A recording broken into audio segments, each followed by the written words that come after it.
the last fucking time, Cthulhu does not live here!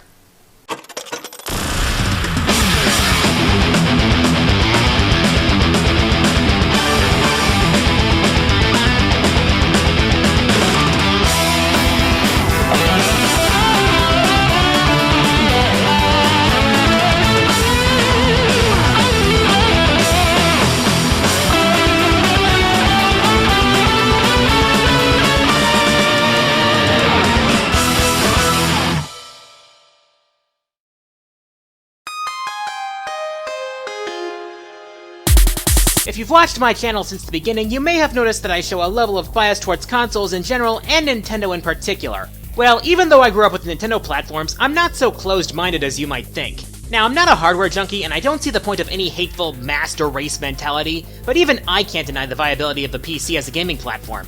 I blame this guy. Steam is hands down the most popular outlet for PC gaming today, mainly because of its interface and its frequent sales that have been known to cause wallets to cry out in pain. And I've found plenty of games to enjoy on this service, so here are the 10 I've enjoyed the most thus far. Now, I have to have played the PC version before any other, and if it is a port of a console game, the original must be from the 7th generation or later. Also, keep in mind, this list is current as of the time I wrote this, and my opinions are likely to change depending on when you're watching this. Okay, now I'm just rambling. It's game time! Some genres work better on consoles, while others are just better on PCs. But puzzle games are a special case, as they can work on either depending on the game. Bejeweled 3 is one game that just doesn't work as well on consoles as on PCs, and I'm perfectly fine with that. It's a simple game of matching 3 jewels of the same color, but that simplicity has always worked for the series, and this game is no exception. What boggles me is the sheer number of ways you can mix up matching sets of 3 similar colored jewels. You've got your standard classic mode, the fast-paced lightning mode, poker mode where you have to make hands to stay in the game, zen mode where you can chill out with some of that new wave stuff, diamond mine where you use treasure to dig for treasure, butterflies where you have to eliminate specific gems, and the quest mode where you need to complete specific objectives, which leads to even more ways to destroy gems. Geez, you think that's enough gems? The game is well presented, with sharp graphics and nice music tracks to accompany your gem busting. However, what gets this game on the list is the same thing that keeps the Bejeweled series going even today, i.e. it's addicting as fuck. Of course, this is way before EA got their hands on PopCap. And no, I'm not gonna hit on EA, pretty much because everyone already has. Martial artists have been portrayed as being able to cause pain and death with their own 2 fists, but someone came up with a game that lets you do that with 1 freaking finger. I learned about one-finger death punch by watching Markiplier's videos, and yeah, a game this simple couldn't not work. Well, maybe there's a way it couldn't work, but it works here, damn it! Left mouse button attacks left, right mouse button attacks right. That's it. They don't even have elaborate character models, just the kind of figures you'd see on your standard issue warning sign. So what is it that makes this game good enough to make this list? Well, for one thing, it's impressive just how much gameplay they can pack into such a simple control scheme. For one thing, the game features a myriad of different fighting styles, making for a wide assortment of combat effects. Throw in weapons and enemies that take multiple hits, some of which can circle around you after getting hit, and you have quite the unique challenge. Speaking of challenge, the game adapts itself to you, increasing the speed as you perform better, which is always a good thing. Also, the martial arts music may be slightly generic, but it still fits the game with no issue. With all the AAA big-budget games that are criticized left and right, sometimes less is more. That's not to say... never mind, I'll leave that to your imagination.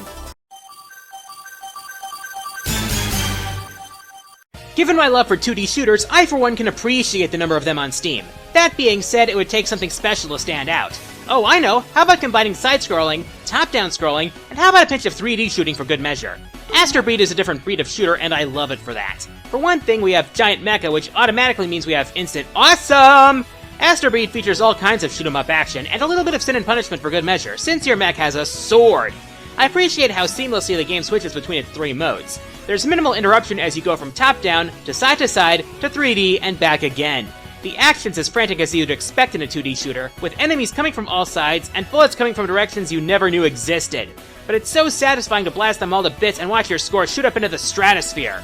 Top it off with intense boss battles, and accompany it with some driving techno-rock and some gorgeous visuals, and you've got one of the best 2D shooters in recent memory. Sure, there's a story in there, but it's hard to keep up with it while the action's going on, and besides, does anyone really play 2D shooters for the story in the first place? Be honest, people. The thing with Momorpagas is that they require such an insane amount of time and commitment that most people can't really commit themselves to more than one. In my case, that one was Mabinogi. Well, now this sounds familiar, doesn't it? Almost as if I've talked about this game before, isn't it? Aside from the change in subtitle, and subsequent backlash and backpedaling, little has changed about the core of Mabinogi, and that's just fine because the game is still as engrossing as ever. There's still a wide variety of weapon types to wield in combat, there's still lots of abilities to go with said weapons so that you can kill the shit out of monsters, and there's still plenty of life skills so that you can do pretty much whatever you want if you're willing to commit the time. Wanna be a musician? Sure thing. Wanna be a master chef? Go for it. Wanna be a blacksmith? Hope you don't mind Markiplier asking for you from half a mile away. Where's the blacksmith? I'm over here. There's also the story if you want, which is plenty expansive and provides a true sense of progression, and a gigantic world to explore. Seriously, area alone is fucking huge. Not to mention the fact that dungeons are fun and challenging. Well, depending on your level, of course. Also, there are plenty of seasonal events to keep you busy all year round. Oh, and it's also an uncommon example of a free-to-play game done right. That's another thing I love about Mabi. Though I have been hearing a lot of good things about A Realm Reborn. Maybe when I have more time to invest.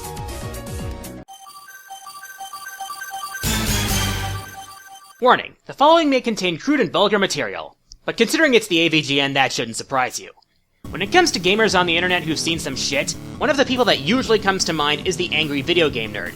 With all the hallmarks of bad game design he's encountered in all the shitty games he's reviewed, it would make the perfect fodder for a game on its own, right? However, very much unlike the games he's reviewed on his show, AVGN Adventures is actually not shit.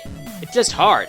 I mean, hard enough that the normal difficulty gives you 30 lives. But the retro-inspired romp through the nerd's pixelated hellhole of a history manages to be fair about it while still pushing your skills and timing to their limit.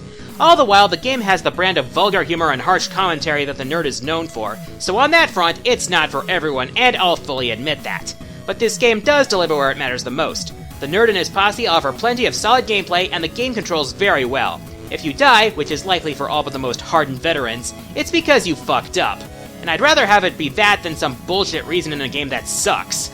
Also, there are plenty of secrets hidden around, which makes for some good replay value, if you aren't worried about tearing your hair out. Nobody wants to go bald before the age of 30, trust me.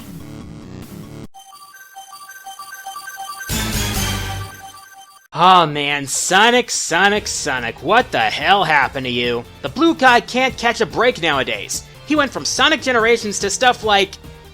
that game that must not be named. Well, good thing we have Freedom Planet. Seriously, this game feels more like Sonic 4 than, well, Sonic 4. I mean, the visuals are a pixel-perfect homage to the Genesis era, the platforming is as fast as hell, even the characters are Sonic-esque. At the same time, though, the game feels original enough to stand on its own. None of the 3 playable characters are trying too hard to be Sonic. Each one feels unique and manages to stand on their own, both in playstyle and personality. Lilac has the speed, the spin kick, and a boost attack that carries straight out of Rocket Knight. Carol is the power fighter, complete with glide and... card games on motorcycles! Last but not least is Milia, who can fly and use barriers to attack. The levels take into account each character's strengths and weaknesses, making for some excellent gameplay.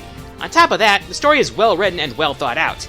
And let me bring up, once again, the awesome voice acting. Seriously, we've come a long way from the life cycle. I don't know what else to repeat. This is the best Sonic game in recent memory. Too bad Sonic himself never bothered to show up.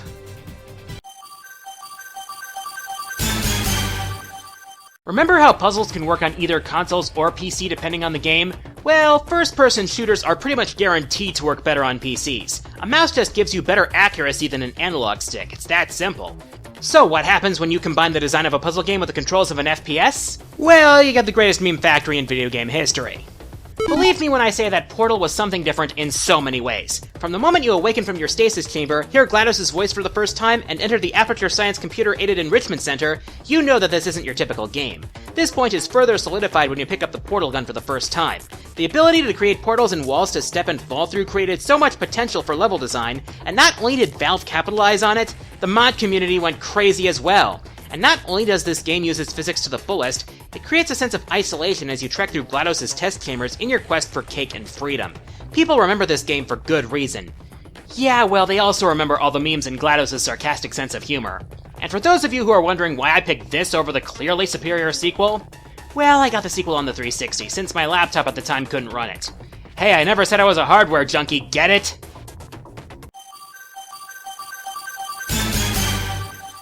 Roguelikes have been a thing since the 80s, characterized by such things as procedurally generated levels and character permadeath. In recent years, however, they've made quite a comeback. They've shown dedication to the legacy they've built. Rogue? Legacy? Sure, why not? I'm not gonna lie, Rogue Legacy will kick your ass again and again and again, and leave you either loving it or cursing its very existence. Think of what you'd get if you started with Symphony of the Night, made the rooms random, implemented character permadeath, and made the rooms 9 kinds of hard. The game emphasizes exploration, collection, and continuing to build up the skills you pass on to each generation of hero that passes through the gates of the Haunted Castle. The controls are excellent, and if you screw up, it's entirely because you weren't on point. This is a game that will test you to your limit, and that's a good thing, especially with environments this crisp and music that combines chiptunes with modern sounds. Of all the roguelike games on Steam, Rogue Legacy is probably the most enjoyable of the bunch. It may not be the most unique experience you'll find in a platformer, but you'll keep coming back again and again. With a new character each time, because you'll most likely keep dying, and dying, and dying, and dying. What, like you weren't expecting this game to show up? Shooters have shown a wide appeal with gamers, but TF2 is a fucking addiction. We're talking about a game that has endured for nearly 8 years on Steam and still has players and still receives new content to this day. People have been known to spend literally hundreds of hours on this one damn game. So what is it that catapults this game out of the hodgepodge of generic shooters and straight into the crosshairs of my attention? Point 1, personality. The wisecracking mercenaries of Red and Blue are a lot of fun both to play as and to listen to. They're a far cry from your generic military grunts. Their unique personas make for a dynamic that's an absolute blast. Point 2, the gameplay. The game doesn't simply encourage teamwork, it demands it. These people are mercenaries, not heroes. You can't just go in guns blazing and expect to come out of it with your ass intact. You gotta work with your teammates, play up your strengths, and count on your comrades to cover your weaknesses. The various game modes do a lot to emphasize the need for teamwork. Point 3, it's free to play. A free-to-play game that doesn't rely on nickel and diming you to death with bullshit microtransactions. The various weapons you can equip can be dropped at random, and even then, they're side grades instead of outright upgrades. All in all, it's harder by average to hate this game. It's a colorful, enjoyable romp in a genre that usually escapes my notice. At least, it is when you're actually playing the game and not wasting your time dicking around on the Minecraft servers! And before we get to number 1, let's tip the scales with some honorable mentions.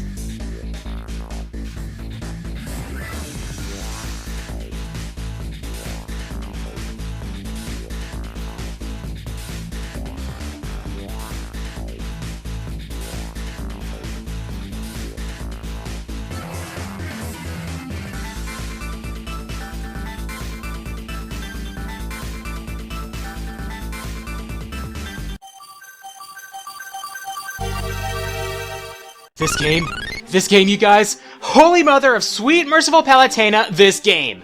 Okay, I'll admit, I'm a sucker for the Metroidvania subgenre of platformers, but hot damn! Let me level with you for a second. Computer programming? That's smart. The invention of the internet? That's fucking smart. Dust and Elysian Tale? This is pure, unadulterated genius! And I'm probably hamming it up for the sake of entertainment, but this was one of my favorite games I played last year for a damn good reason. Whether it's the presentation, story, gameplay, this game gets it right! Let's start with the look and feel of the game. The artwork is absolutely gorgeous, with characters that are animated beautifully. The environments, varied and jaw-dropping in their design. The music, downright ear candy. Now let's talk about the story and characters. The game plays some well-tested tropes straight while turning others on their cartoon heads. Dust, for example, may be an amnesiac, but his character is far from boring. His companion, Fidget, is also one of the cutest and funniest characters I've seen in recent memory. Even his sword has a personality. Can you believe that? The NPCs are well characterized as well, and bring life to this story of prejudice and finding one's purpose. But what about that one last all-important ingredient? You know, gameplay? Well, I wouldn't put this game at number 1 if it didn't measure up, you know? In the style of the genre, exploration is rewarding and fun, and the controls are tight. The combat, as I've brought up before, is fast-paced and rewarding. Utilizing your techniques along with your dust storm to rack up huge combos is satisfying as hell, especially with all the bonus experience you can get from a single unbroken combo. The only complaint I have is that most of the boss battles are lackluster, but other than that, I've got nothing. And one more thing. This game was made by one man. One man created this masterful piece of work. I don't know what else to say. Dust and Elysian Tale is worth getting for any fan of platformers. It's beautiful, it's engaging, it's fun as hell, and it is hands down the best game I've played on Steam. For now, anyway. I'm the Quarter Guy, reminding you all that there really is no master race. Just play your games on your platform and enjoy them the way you want to. Because in the end, it's all about having fun with the games you love and letting people do the same. Just don't expect me to do a top 10 mobile games anytime soon.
Hey everyone, thanks for watching. If you enjoyed the video, feel free to leave a like. If you have something to say, leave your comments below. I really appreciate them. If you want to see more, click the annotations for my playlists, and click that little subscribe button down there. I'm also on social media, and if you have some extra money and want to support the channel, you can donate to my Patreon. Trust me, I'll make it worth your while. Thanks again, and I'll see you next time.